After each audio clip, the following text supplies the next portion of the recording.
Okay, so we're back. Your boy is back. The calf is back.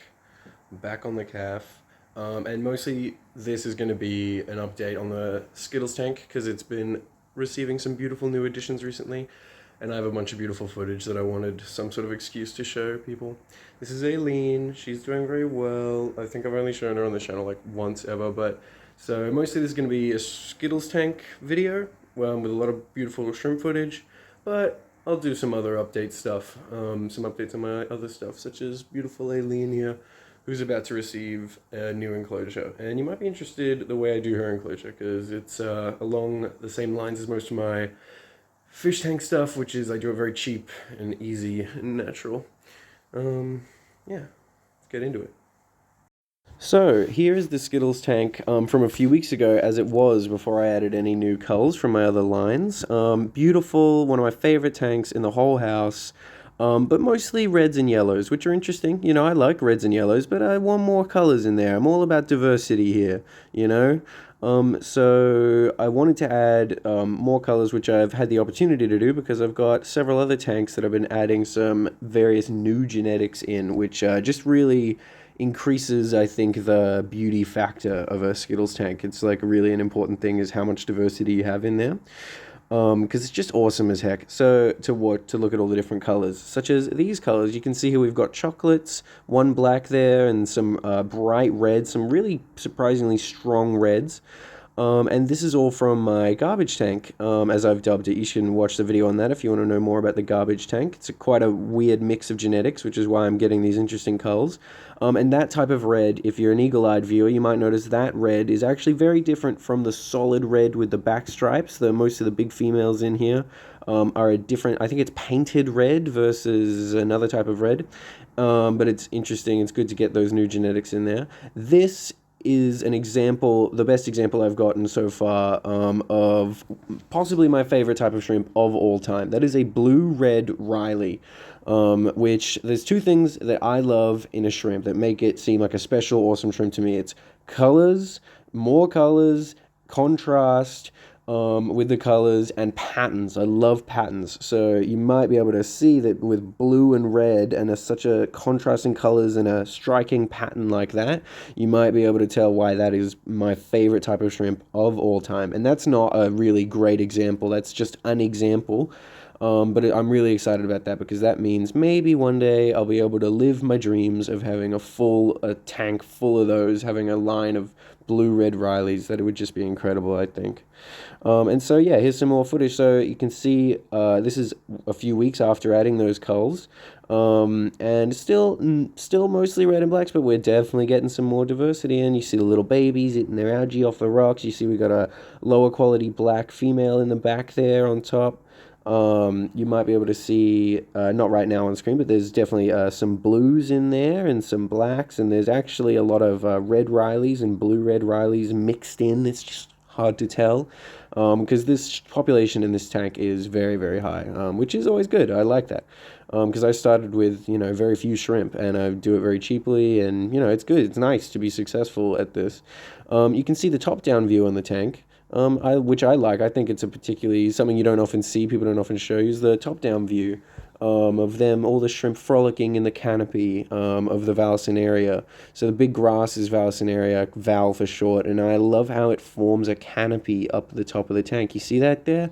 With the duckweed, it forms this lovely canopy, this shaded area, and you can see the shrimp are up there, upside down, nibbling on protein film that grows on the surface, and just, playing or whatever. I love the reflections of the upside down shrimp. I love the canopy, it's just interesting to view the shrimp tank as just a really cool environment. One of my favorite things about a Skittles tank is the genetic diversity. So like other domesticated species, we've really lowered the genetic diversity in certain strains of shrimp, like all the higher grade ones especially. And a shrimp tank can do some work in reversing that. So here you see a painted red, you see the back stripe, solid carapace. Whereas here, this is a fire red, I believe, and you might not think it's important, but the difference is big in the genetics, and when they combine, they also make different strains. So, a Skittles tank can be really good for genetic diversity and happy, healthy shrimp, which it might sound ridiculous. I know they're just shrimp, but I really care about the quality of life of my creatures, no matter what they are. You know what I mean? I care that my keeping them is good for them, that I'm not causing them suffering, that they're not having a worse life than they would have in the wild. And that's really one of my favorite things about shrimp in general, is that, even a lot of fish, there's certain things, like, I don't like keeping fish in tanks. I know it's ridiculous. I know that fish can live in tanks, but I just don't like it. I know that they're supposed to live in much bigger areas, and they don't like their food. They would prefer live food. They're supposed to be eating bugs, pellets, and not a natural food for them to be eating. I don't like that aspect of fish keeping, but with shrimp, I know that they're eating a completely natural, healthy diet. They don't want a bigger tank. This tank is plenty big enough for all of them. They're eating protein film off the top. They're eating algae. They're eating decaying leaf matter. They're eating obviously I supplement with extra protein and extra fats and stuff, but really a shrimp in this tank has as good or better of a life than they do in the wild, and of that I'm certain, because they have a very natural way of living, and they're much healthier, and they're much more likely to survive to adulthood in these conditions, and I think they have good lives. As good. I think that a shrimp probably enjoys eating and enjoys resting and feels, satisfaction and appreciates its life. It feels beauty in some way. It might sound silly, but I think that keeping a big tank full of healthy, happy creatures, I'm increasing the joy in the world. I think that they have good lives, and it's bad to give your shrimp bad lives, and it's good to give your shrimp good lives. I think, as simple as that. I care a lot about that. Certain fish, not so much. Goldfish, they'll fucking eat anything. They're absolutely fine. If you have them in a big enough tank, I'm not at all concerned about keeping goldfish. They might be my favorite fish for that reason.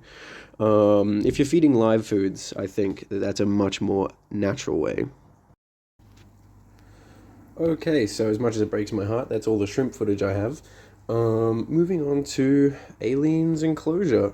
It's a tub system. It's a shitload cheaper than buying a big old 6 foot glass box that they don't actually really enjoy that much. A few things about this: cheap as chips, little bit small. She's outgrown it now, so I'm gonna build her a bigger one. Show you that in a minute.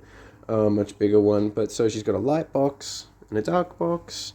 She's got plants. This is I forget what they call it. It's an ecosystem. The dirt is live. It's got springtails and microorganisms, organic stuff. It's obviously got live plants in here. That's Marty. He's my zebra plant. You might be able to hear some hissing from Alien. She's chilling in there. I don't want to mess with her. I'll just leave her alone. She's already been on camera enough for today. But yeah, live plants in here. There's that. That's the long pipe connecting them. You can see she's dragged a bunch of dirt in there. She loves that pipe. Open top, open air. Yes, she does occasionally climb out. It's fine. She's friendly. I'll be sitting on the bed playing video games, and she'll just appear next to me on the bed, And she poops like fucking once every 3 days, so it's really not a problem. I've never had her poop in the room, even though she's gotten out a few times. Yeah. Tub system. Really cheap. Really easy. It's summer around here. She doesn't need a heat lamp. Natural sunlight. Doesn't need a light. People are like, oh, glass and blocks all the light. You're an idiot. It doesn't block the light. Fucking plants are all growing and stuff. I understand that there's different UV wavelengths. Trust me. I've looked into it. It's fine. I grow plants easily. That tank is green again.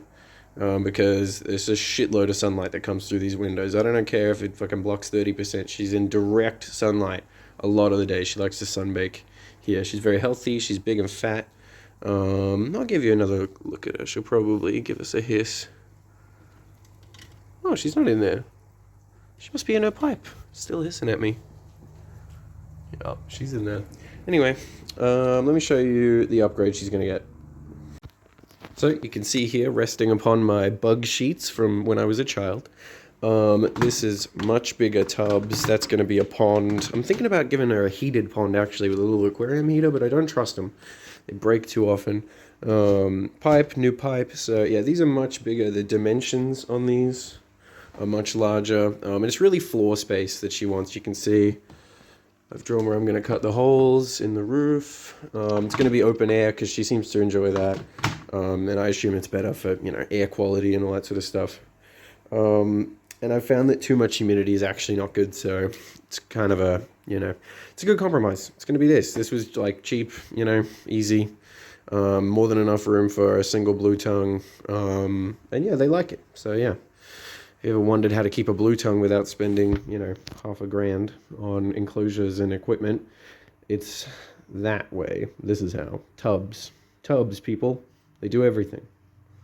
Okay, so some final points. Aileen is a very well-fed lizard. She eats lots of things, vegetable omelets, and dog food and all sorts of things. But the thing that she by the far loves the most is kitten food, little sachets of wet kitten food, and vegetable omelets. And she won't eat fucking vegetables any other way than if I make her an actual vegetable omelet with diced vegetables.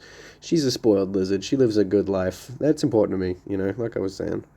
But yeah, really this video is mostly an excuse for me to show off my shrimp footage. I love my shrimp. I'm proud of them. I love them. They're beautiful. And I just wanted to get more of the shrimp footage out there, and I got, lots of new genes in here now.